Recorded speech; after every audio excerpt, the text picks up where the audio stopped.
네, 이제 본문의 어떤 최근 상황을 간략하게 정리해 보겠습니다.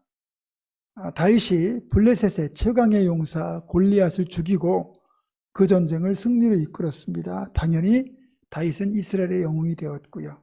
이후 또 다윗이 이끄는 크고 작은 전쟁에서 계속하여 승리를 거둠으로써 다윗은 온 백성의 사랑과 인기를 한 몸에 받게 됩니다. 하지만 이렇게 승승장구하는 다윗을 바라보는 사울의 마음은 편치 못합니다. 다윗이 자신의 왕권에 위협이 될 것을 직감했기 때문이죠. 그리고 그런 이제 다윗에 대하여 질투에 사로잡힌 사울은 그만 악령이 이끄는 대로 다윗에게 창을 던져 다윗을 죽이려고 했지만 다윗은 지혜롭게도 그 창을 맞받아 던지지 않고 피하기만 할 뿐이었습니다.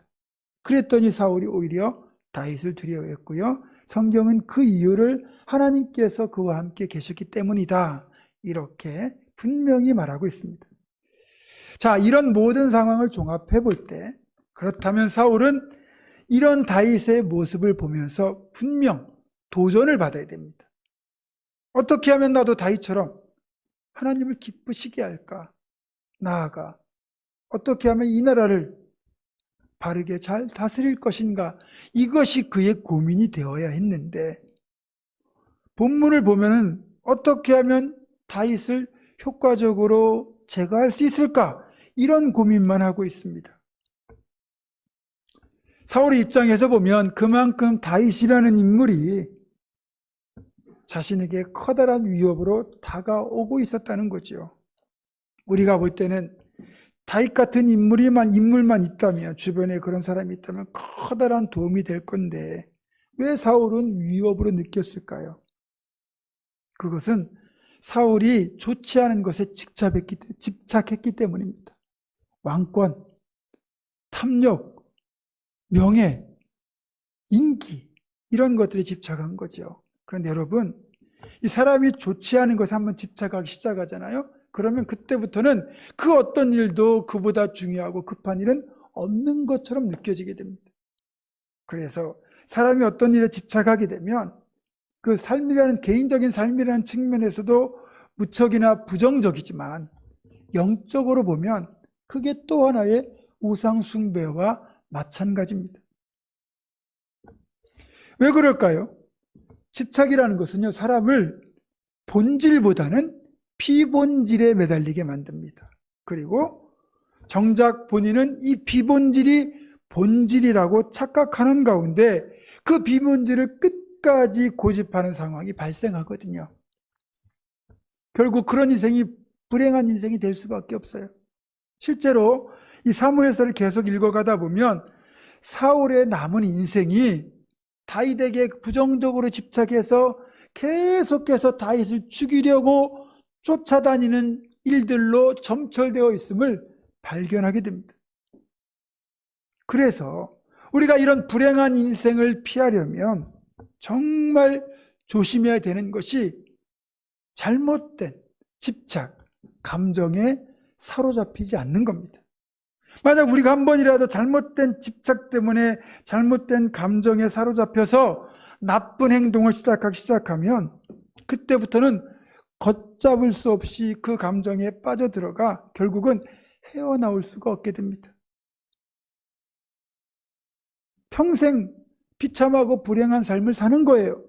그래서 우리가 이 마음을 지키는 것, 감정의 자리라고 하는 이 마음을 지키는 것이 정말로 중요한 겁니다. 잠언 4장 23절을 보면 그래서 이렇게 우리에게 경고하고 있습니다. 모든 지킬 만한 것 중에서 더욱 네 마음을 지키라. 생명의 근원이 이에서 남이니라. 아멘. 여러분, 마음을 지키지 못하면 생명도 잃어버리는 것이고, 마음을 잘 지키면 우리의 생명을 포함한 우리 삶의 복을 지키는 겁니다. 여러분, 산사태가 일어나는 장면을 TV 화면에서나 유튜브 같은 동영상을 통해서 보신 적 있으시죠? 산사태가 일어나는 걸 보니까 정말로 무섭습니다. 엄청난 그 물을 머금은 진흙, 그 토사가 산 아래쪽으로 쓸려 내려가면서 그 산사태가 일어나는 방향으로는 모든 것이 초토화가 됩니다. 집이든 강둑이든 아니면 거기에 있는 자동차든 다 휩쓸려 덮여버리거든요.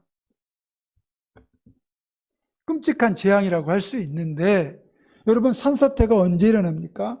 아무 때나 산사태가 일어나는 것이 아니에요. 일반적으로는 이제 비가 엄청난 양 쏟아붓습니다. 그러면 그때 산사태가 날 가능성이 존재하는 거죠. 엄청난 양의 이 물을 머금은 토사가 갑자기 이제 무너져 내리는 거죠. 그렇게 많은 양의 비가 내리더라도 만약에 그 산에 배수 시설이 잘 갖추어져 가지고 쏟아지는 비를 잘 흘려보내기만 하면 산사태는 발생하지 않습니다. 여러분이 국도나 고속도로를 운행하다 보면, 그래서 우리 깎아지른 그런 돌을 개설하려 만든 그곳에는 반드시 철책과 배수로가 마련되어 있습니다. 하지만 그런 것들이 되어 있지 않고 배수가 제대로 일어나지 않을 때 산 위에 흙들이 엄청난 양의 이 물을 계속 머금고 있다가 더 이상 버틸 수가 없을 때가 되면 그때 갑자기 무너져 내리는 거죠. 그때는 막을 길이 없습니다.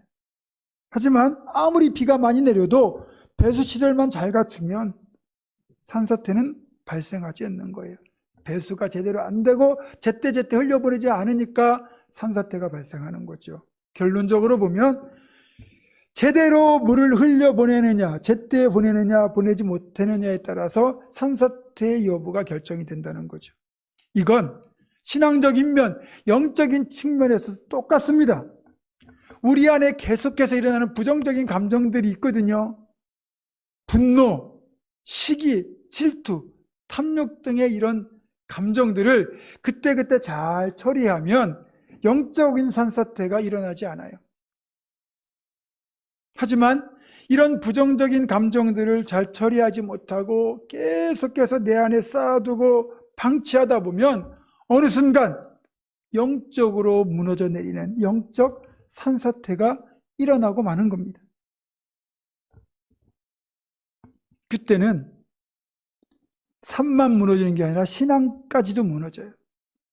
따라서 이런 심각한 영적 산사태를 우리가 방지하려면 우리 속에 일어나는 그런 좋지 않은 감정들을 그때그때 잘 흘려보내는, 그러니까 영적인 하수구로 이렇게 흘려보내는 그런 훈련들이 필요한 거죠. 그래야 건강한 마음과 영성을 가질 수 있습니다. 문제는 이 감정 처리를 제대로 하지 못할 때 이 잘못된 감정이 우리로 하여금 부정적인 집착을 하게 만들고 그것이 마음의 틈을 만들고 그 틈이 점점 커지다가 결국 영적인 산사태가 발생하게 되고요. 신앙적으로 보면 악령까지 들어오게 되는 겁니다. 사울이 바로 그런 경우죠. 이 사울왕은 이런 부정적인 감정, 다윗을 향해 일어나는 이런 질투심, 또 자기를 위협한다는 그런 두려움들, 그리고 왕권에 대한 탐욕까지 이런 부정적인 감정들을 제대로 처리하지 못하고 계속해서 쌓아두었습니다. 그런 사울의 심령에 결국은 영적인 산사태가 발생하였고, 결국 그렇게 되니까 자신의 감정을 통제하지 못하고 다윗을 죽이려고 창을 던지게 되죠.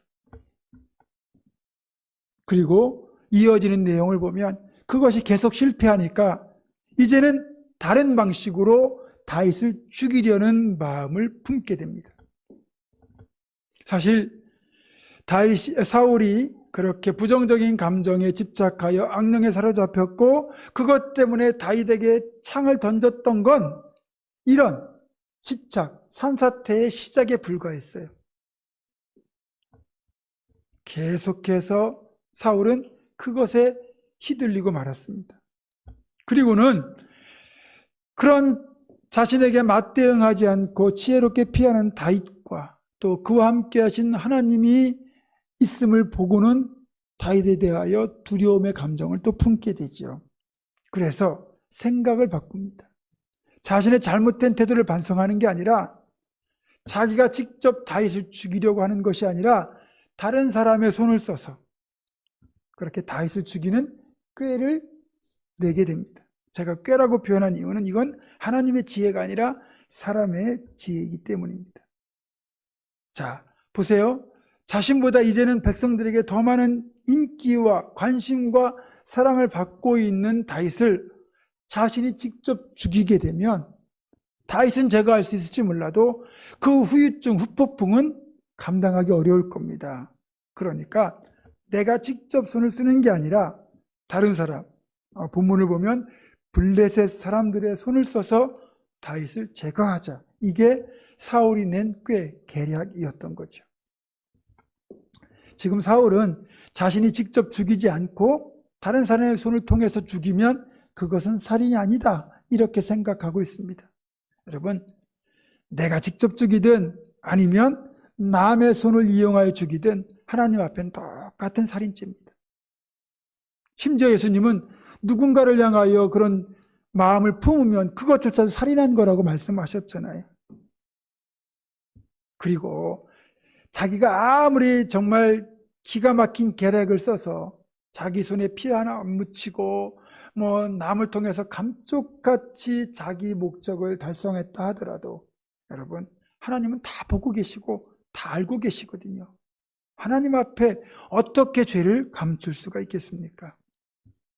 어쨌든 그것은 우리가 보는 이제 관점이고요. 사울은 다윗을 죽이려고 하는데 블레셋을 이용하기로 한 기가 막힌 꾀를 낸 겁니다.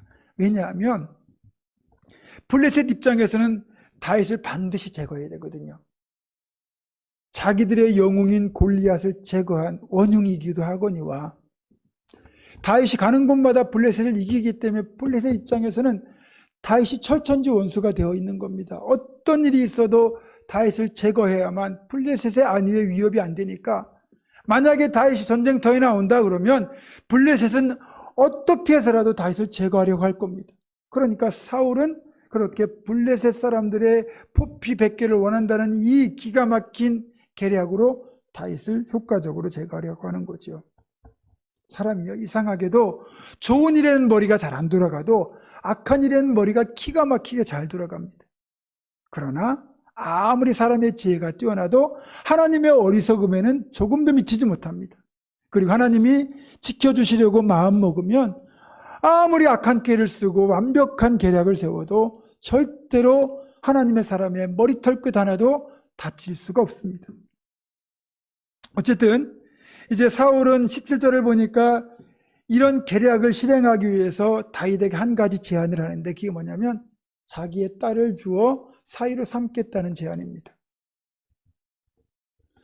여러분, 정말 믿음도 좋고 여러 가지 마음에 드는 남자 청년이 있으면 딸 가진 부모들은 사윗감으로 생각하잖아요. 그런 사람을 사윗감 삼고 싶은 게 당연한 마음이잖아요. 다윗이 워낙 신앙도 좋고 용감하기도 하고 인물도 좋다 보니까 사울이 그런 다윗이 마음에 들어서 사윗감 삼으려고 했겠습니까? 말씀드린 대로 죽이려고 지금 사윗감이라는 그 타이틀로 다윗을 지금 그렇게 미혹하는 거거든요. 그런데 그 일에 자기 딸을 이용하는 거예요. 내 눈에 넣어도 아프지 않을 귀한 딸 아닙니까? 자식은 내 생명보다 귀한 게 부모의 마음이에요. 그런데 딸의 행복을 위해서 정말 좋은 사람을 찾아주려는 게 아니라 그 딸을 이용해 가지고 다윗을 제거하려고 하고 있으니 아버지로서도 사울은 빵점입니다. 여러분, 이게 바로 악의 특징이기도 합니다. 목적을 이루기 위해서라면 수단과 방법을 가리지 않아요. 하나님이 기뻐하시는 방법, 아니 이것이 하나님 기뻐하시는 일인가 아닌가에 대한 고민조차도 없습니다. 그리고 이런 사울의 태도는 사람을 죽이려고 하는 그 심각한 죄와 더불어 한 가지 더 죄악이 겹쳐 있는데 그건 바로 하나님의 주권에 대한 심각한 도전이에요. 왜 그러느냐? 생명의 주관자는 하나님 한 분뿐이에요. 사람을 죽이고 살리고는 하나님 주권에 속한 겁니다. 자살을 하지 말라는 이유가 우리 내 생명이라고 해서 내 것이 아니에요. 하나님 것이거든요. 그러니까 내 생명을 내가 마음대로 좌우할 수도 없는 것이고, 하물며 하나님이 존귀하게 창조하신 다른 이들의 생명을 함부로 내가 생사를 결정한다? 이건 있을 수가 없는 일이죠.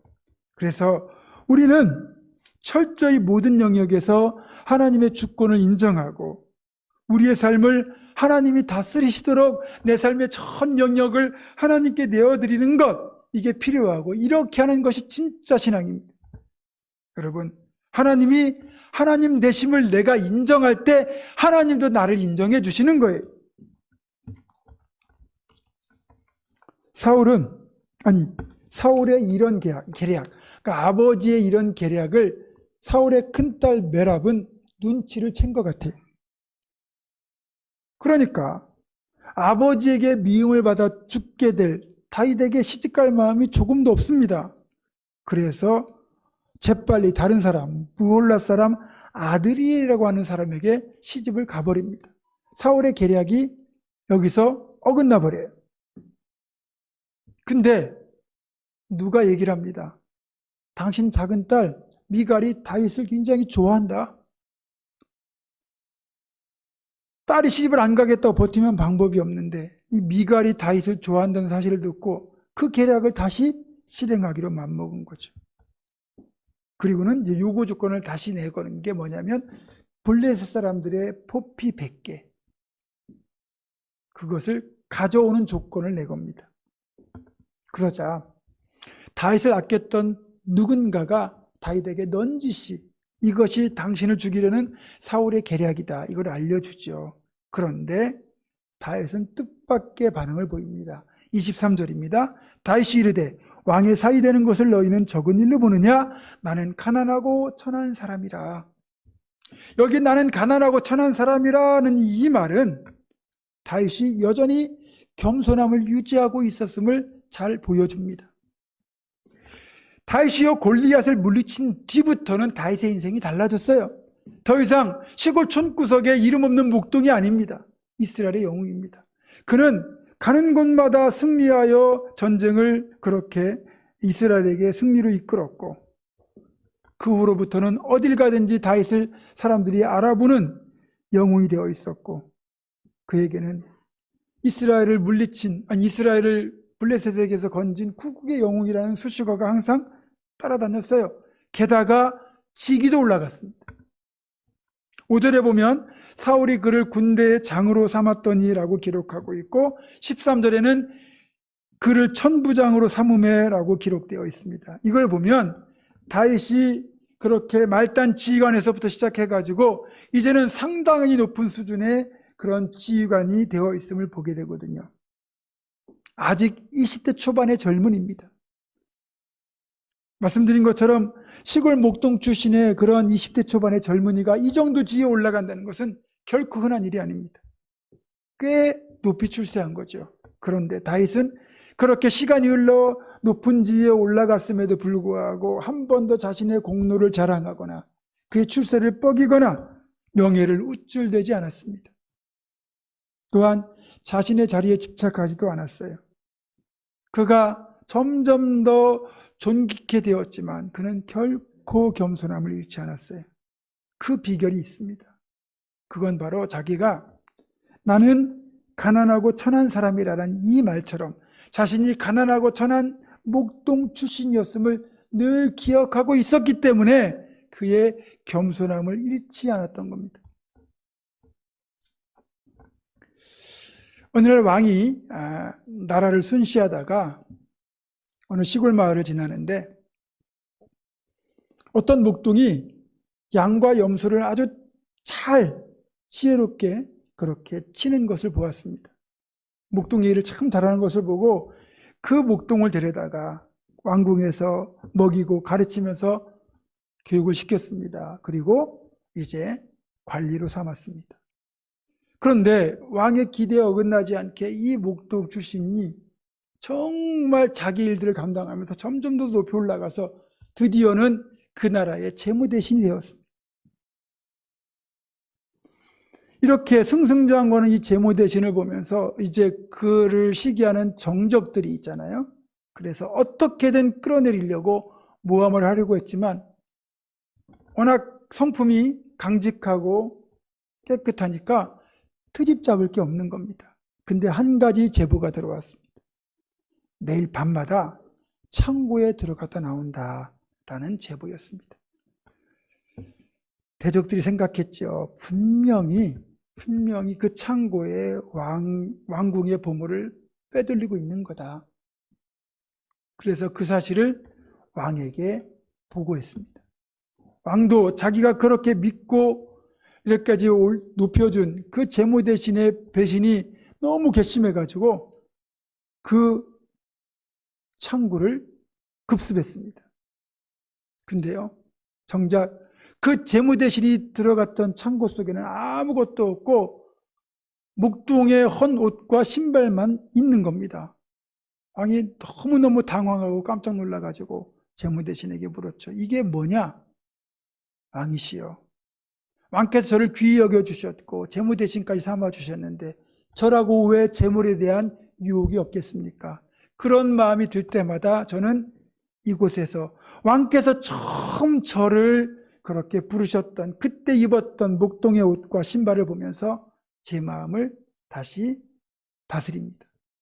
그것이 제가 유혹을 이길 수 있는 비결입니다. 다윗도 마찬가지입니다. 자신이 가난하고 천한 목동이었음을 결코 잊지 않았기 때문에 그는 겸손함을 잃지 않고 하나님 앞에 합한 사람이 될 수 있었던 거죠. 여러분, 하나님 앞에요, 우리가 계속해서 겸손하려면 내가 어떤 상태였는지를 절대로 잊으시면 안 됩니다. 여러분, 우리는 어떤 상태였습니까? 하나님의 은총을 잊기 전까지 우리는 영원한 저주에 빠질 멸망의 자식들, 사망의 자식들이었습니다. 잘났거나 못났거나 다 죽을 죄인이었다는 거예요. 그게 우리의 본래 모습입니다.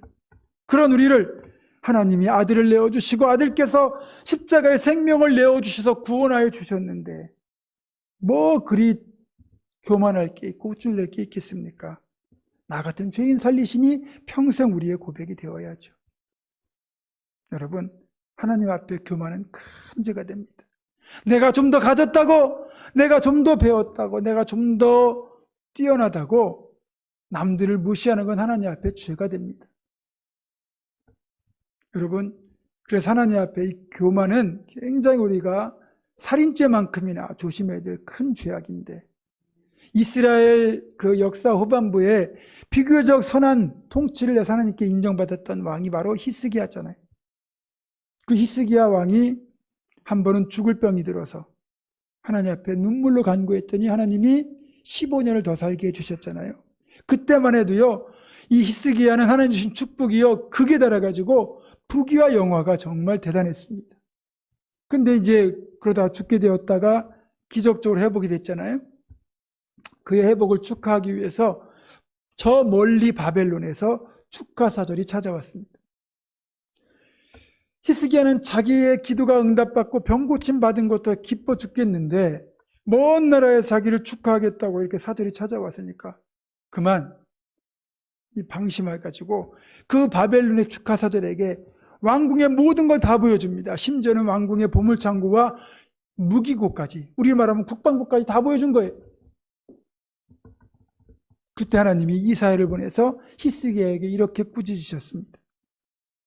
열왕기하 20장 17절 18절입니다. 여호와의 말씀이 날이 이르리니 왕궁의 모든 것과 왕의 조상들이 오늘까지 쌓아두었던 것이 바벨론으로 옮긴 바 되고 하나도 남지 아니할 것이요 또 왕의 몸에서 태어날 아들 중에서 사로잡혀 바벨론 왕궁의 환관이 되리이다. 히스기야가 조금만 더 겸손했다면, 자랑하고 싶으면 조금만 더 참았더라면 이러한 불행한 일은 없었을 텐데 그의 이런 교만이 결국 이런 비참한 결과를 가져오게 된 겁니다. 다윗이요, 이렇게 하나님 마음에 합한 사람이라는 평가를 받은 것도 그의 믿음이 워낙 뛰어나고 여호와를 경외하며 예배하는 예배자의 삶을 살았기 때문이기도 하지만, 여기 한 가지를 더하자면 다윗의 겸손함도 한 몫을 차지했다, 이렇게 말할 수 있습니다. 여러분, 아무리 재능이 많고 똑똑하고 뛰어나도 겸손하지 않으면 하나님은 그 사람을 사용하지 않으십니다. 또 사용하다가도 그렇게 교만해지면 언제든지 내치십니다. 저와 여러분, 끝까지 우리가 처음에 가졌던 그 순수한 신앙, 그 구원의 감격, 그 겸손함을 잊지 않고 끝까지 겸손함을 유지하셔서 하나님 앞에 끝까지 쓰임받기를 주님의 이름으로 축원합니다. 자, 한편 이렇게 블레셋과의 싸움을 통해서 다윗을 간접적으로 살해하려고 했던 다윗의 계략은 결국 실패해요.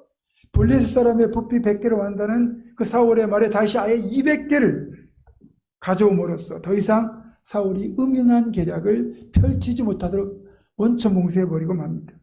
결국 사울은 자신의 의도와는 상관없이 딸 미갈을 다윗에게 주어야 했고 사위를 삼아야 했습니다.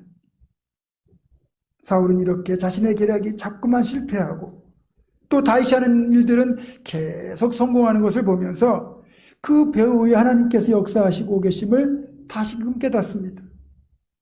그리고 또 미갈이, 자기 딸 미갈이 다윗을 사랑하는 그 모습을 보고 아버지로서의 책임감을 느꼈는지도 모르겠습니다. 어쨌든 12절과 16절을 보면 사울이 다윗을 두려워했다는 표현을 한 번씩만 쓰고 있는데 오늘 본문을 보니까 이 두려워했다는 단어 앞에 더욱이라는 수식어를 2번 겹쳐 더욱 두려워했다는 표현을 사용함으로써 이제는 사울이 다윗에 대한 두려움이 크게 달했음을 잘 보여주고 있습니다.